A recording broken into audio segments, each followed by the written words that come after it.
The first one was the one with a little beard, the little guy. I think I must have been 18 at the time, or 19, singing with that gentleman there, probably one of the most difficult bass baritone duets ever written, from I Puritani, Suoni la Tromba, and as an 18-year-old, and I can't imagine having done that. Along the way, my goodness, so many things. Both Sam and I have been so fortunate to have a great teacher, a man whose musical morals were so high, and to satisfy him. Often when I was in a difficult situation at a concert or recital where I was singing, and the voice was not really correct, really not, it wasn't doing what it should be doing, I would just sort of blank you all out. And I would pretend that I was in the studio with him, and we were working on a piece, and I was doing the things that he taught me to do, and so told me to do. And he became to me my shadow, the guy sitting on my shoulder, always correcting me. And I truly believe that a singer really never hears himself. You cannot hear yourself. Everybody else hears you, and because through the years, I would be on the stage singing something. And I would come backstage afterward, and teacher, my wife would say, "What the heck are you doing?" And I would know almost immediately how to correct it because of what they wanted. I'll give you a short example. In the beginning of Don Giovanni, Leporello, a character that I've sang many times, starts off the opera. And it's a role that sort of is in the middle of the voice. There are very few high notes and very few low notes. It's just sort of in the middle. So what happens to you as you're singing this part? The voice gets a little bit richer and thicker and rounder and fuller. Pretty much you sound like an old man. But you hear it. The way you hear it, it's beautiful. It sounds wonderful to me. It sounds very rich. And so I would start off singing this thing, with this rich sound that's making me feel great. Fortunately, acoustically, that sound goes nowhere. It goes maybe 10 rows into the orchestra and it dies away. And they would come back and say, "What the hell are you doing?" And I would go out in the second half and know immediately how to correct it. I would just go, this kind of projected sound is what goes out into the theater, and then the theater, if it's a good theater, is like the cello or like a Strad instrument. It's like the body of a good violin or a good cello. It takes that vibrating sound and makes it something beautiful. And these are little moments along the way that are important. The moment Michael was alluding to about the fellow who before me sang this, we were singing, we were auditioning for the Met at the time, and I was going, the fellow before me sang this, what we call the bass national anthem. It's an aria from Simone Boccanegra. It has no high notes in it, it only has low notes. So we all try to sing it at auditions because you don't have to worry. Anyway, he sang it, and they offered him this contract of doing these cantante roles. And when I got up to sing, I was going to sing the same piece. And at that time, as Michael said, Risa Stevens said, "Mr. Plishka buffo." And you know, I didn't like that idea. But she said, "He's been singing this role." So I sang that part, and they offered me this buffo contract, and I said no, because I wanted to sing dramatic parts. But what I didn't know is that he turned it down. The other fellow turned down those small parts. And, you know, being in the right place at the right time with the right thing. There are so many wonderful artists, either in music, in opera, in singing, or in art, like you see here. I'm a board member of a foundation in the city that supports young artists, musicians, also singers who have come on hard times later in their life. And when these young singers come to us and audition looking for some kind of stipend, somebody to help them, I'm always amazed how great they are. I mean, they're really, really good.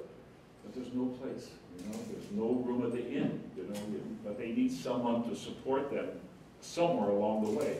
Just like here in this room, and there are beautiful things I look at, and they could be painting these things forever, and no one would ever see them, except for people like you, that put together an event or a surrounding, or what's the word I'm looking for? a museum like this where they can have an opportunity to put these things here and let the world see them. And you have to support them. And I thank you so, so much for supporting them and supporting me and all my colleagues.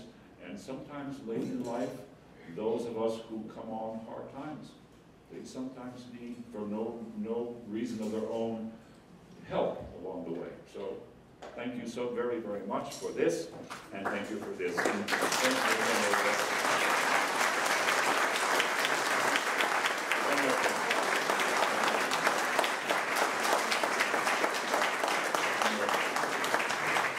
Sam and I go back a long way, back to the late 1960s, early 1960s, when we sang to the same teachers, same opera company.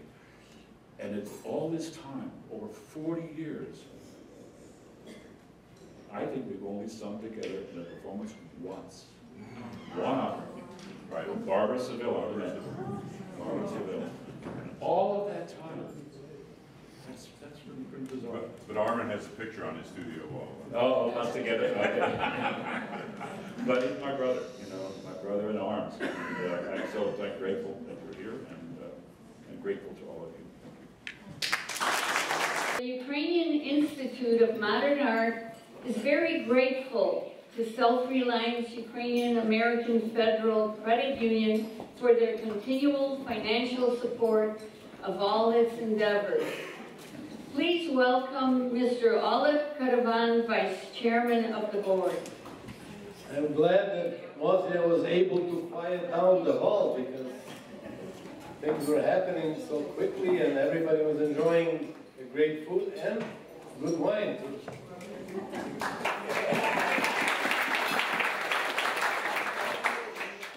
Шановна дирекція інституту, дорогі ентузіасти Українського інституту модерного мистецтва, дорогі гості.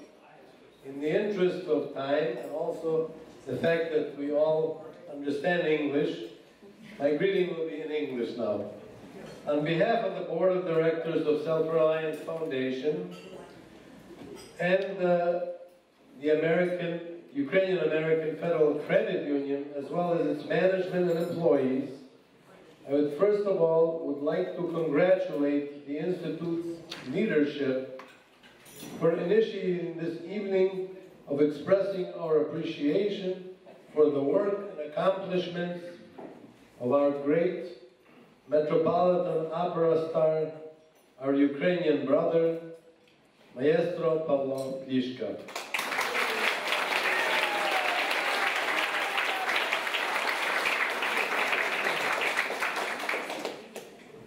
It is our sincere honor and pleasure to meet our distinguished guest, whom so many people around the world have had the opportunity to hear and enjoy his great voice and observe his great, superb artistry.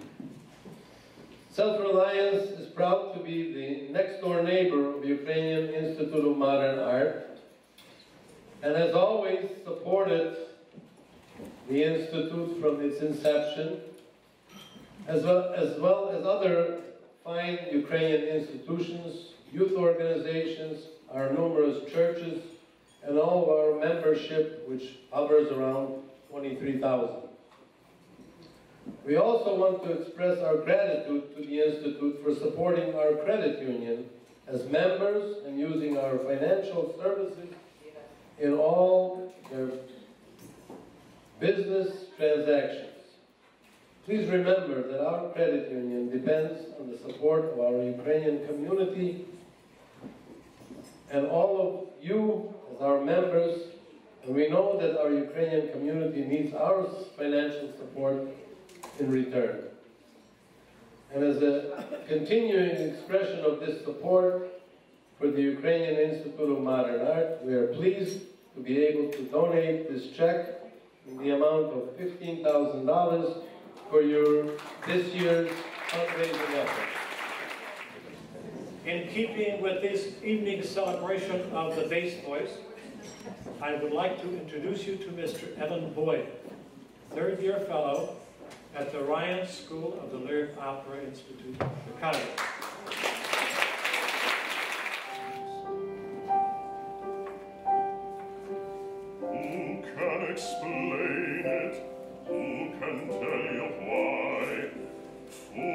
reasons, give you reasons. Wise men never try.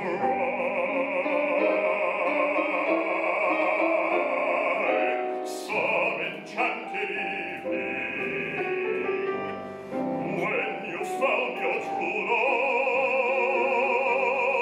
when you feel her calling you across a crowded room, then fly to her side and make her your own. All through your life you may dream all alone.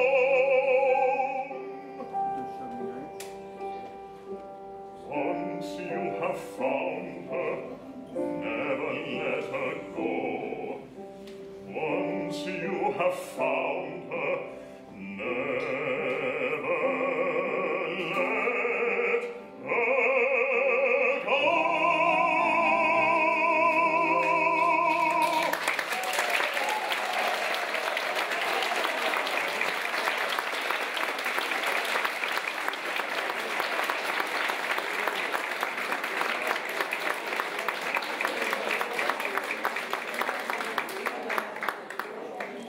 When I was told that I'd be singing this evening, I thought immediately of the bass national anthem.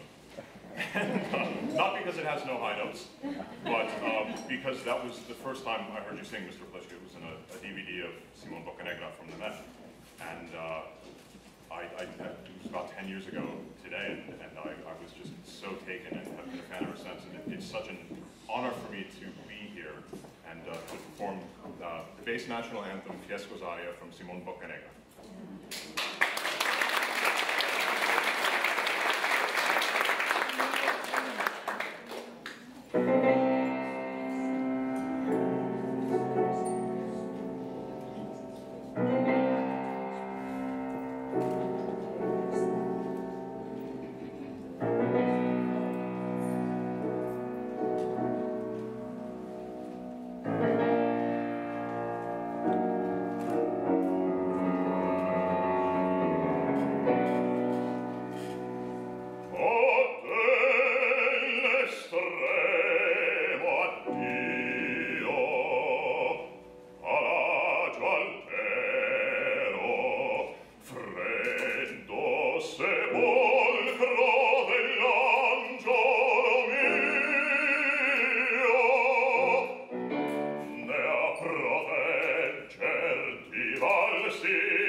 Al fulgor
this evening with Old Man River.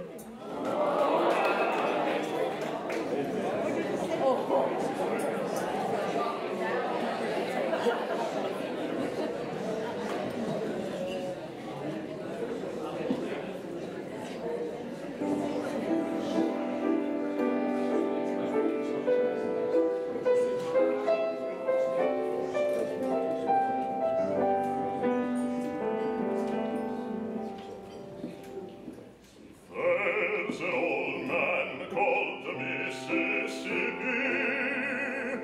That's the old man that I'd like to be. What does he care if the world's got troubles? What does he care if the land ain't free? Old Man River, that old man River, he must know something, but he don't say nothing. He just keeps rolling. He keeps on rolling along.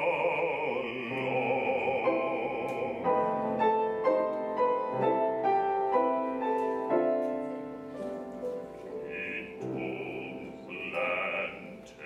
plantators, he told plant cotton, and them that plants 'em is soon forgotten. But old man River, he just keeps rolling along.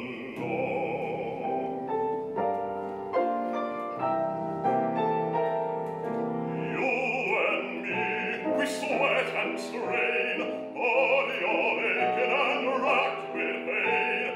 Tote that barge, lift that bale, give a little drunk, and you land in jail.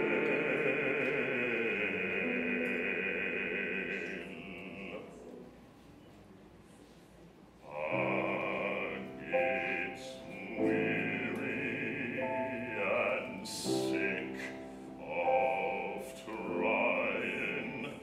I'm tired of living, and I'm scared of dying.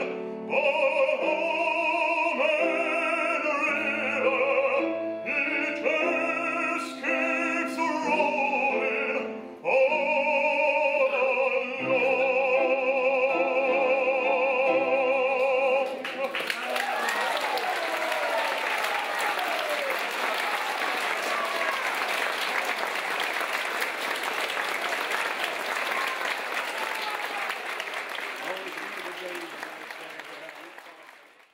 And now, please welcome Ms. Plishka, President of the Ukrainian Institute of Modern Art, and Dr. Paul Tajikevich, Chairman of the Board of the Institute.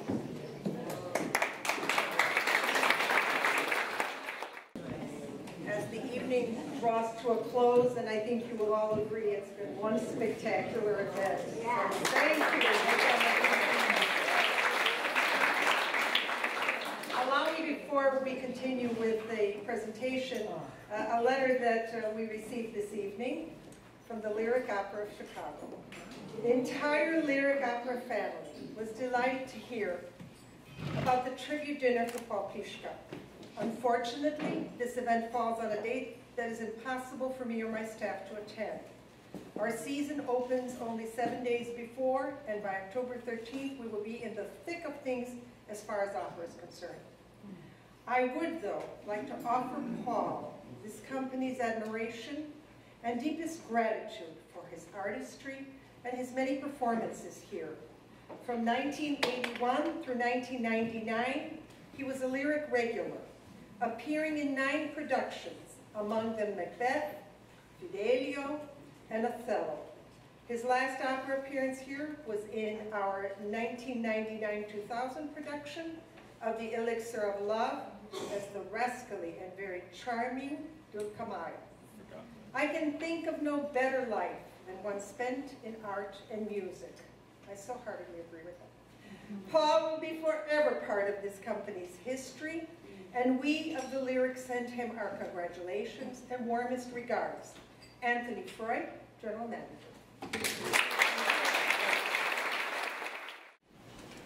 And Paul here as the chairman of the Ukrainian Institute of Modern Art, to present this award to you, Paul, in recognition of your distinguished 40-year career in opera.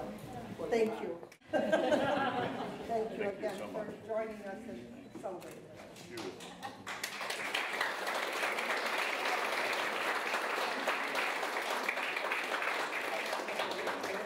Just one more thing.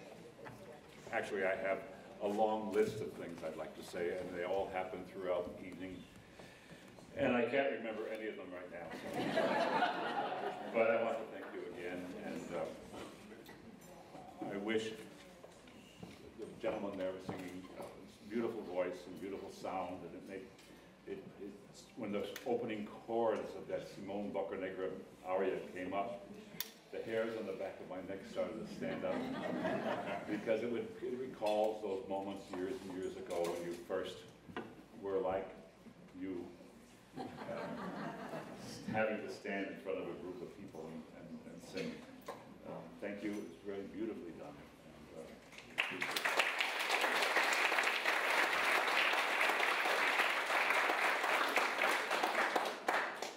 And I truly wish that I could sing for you Czujesz Prawdę.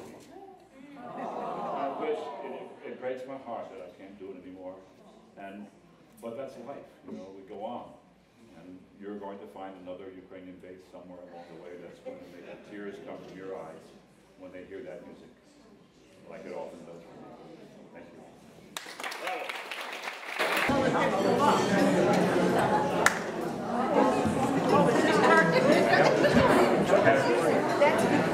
I have to tell you a little story. I don't know if you can hear me. A little story about how universal the Ukrainian community is. How many years ago, Sharon, when I was in Japan? Maybe 3 or 4 years ago, 5 years ago, I don't remember the number. But when I was there, I met a Ukrainian man named Paul Karalyuk. He was a Ukrainian Orthodox priest who lives in Japan. Some people may know him. He's actually from the Massachusetts area originally. Anyway, I've known him over the several years going back and forth to Japan, and he invited me to come to Mass, Ukrainian Orthodox Mass on Sunday. And I said, oh, that would be nice. I would like to join you. He said, well, we don't really have a church, but we're allowed to use the church that belongs to a local Methodist community. We're allowed to do a Mass in that venue. So he gave me the address, and in Japan, finding places by the address is not very easy. But anyway, I got there, and there was a sign on the door saying the Ukrainian Orthodox Mass has an arrow pointing this way, and an arrow is going to where. So I finally followed the door, opened the door, and I walked into a room that was just like an office, someone's office. And Paul came to me and said, well, we were supposed to use the church today, but it's not available, so we're going to use the office. So in this office, which was probably not much bigger than a sixth of this room, maybe less than that, he had all the icons set up on the thing, and he had all his vestments, and he was in full regalia. And, but he and I were the only ones there. And shortly after, a young man, maybe in his early 20s from Ukraine, who had been studying agriculture in Japan, strange kind of thing, but he came in, and he was a very sweet young man, and he was going to join us for the Mass. And then very shortly after, in comes this Japanese monk in his robes with his wife and his child. And from what I learned, is that he wanted to be a Russian Orthodox priest. This was a Japanese man. And at that time, I guess they changed the rules in the Russian Orthodox Church that if you wanted to be a Russian Orthodox priest, you had to speak Russian. Well, he couldn't do that, he didn't want to do that, so he changed and became a Ukrainian Orthodox priest. Okay? So anyway, on we went to this Mass, and he did a full Mass, the whole thing. With the incense going around the room, the whole thing. Which was, for me, which was a nice feeling, because I remember that from when I was a little boy. Anyway, at this Mass was myself, Paul, the priest, the Ukrainian boy from Ukraine, and this Japanese monk with his wife and child. And the Mass went on to be performed in Japanese, Ukrainian, and English, all three languages. And if you Google, probably my name and Paul Karaluk, K-A-R-O-L-U-K, he has put us on the internet. Standing there in his priestly robes, and the 5 of us, or 6 of us, at this Mass. And I thought that was, to me, it was a nice moment in my life.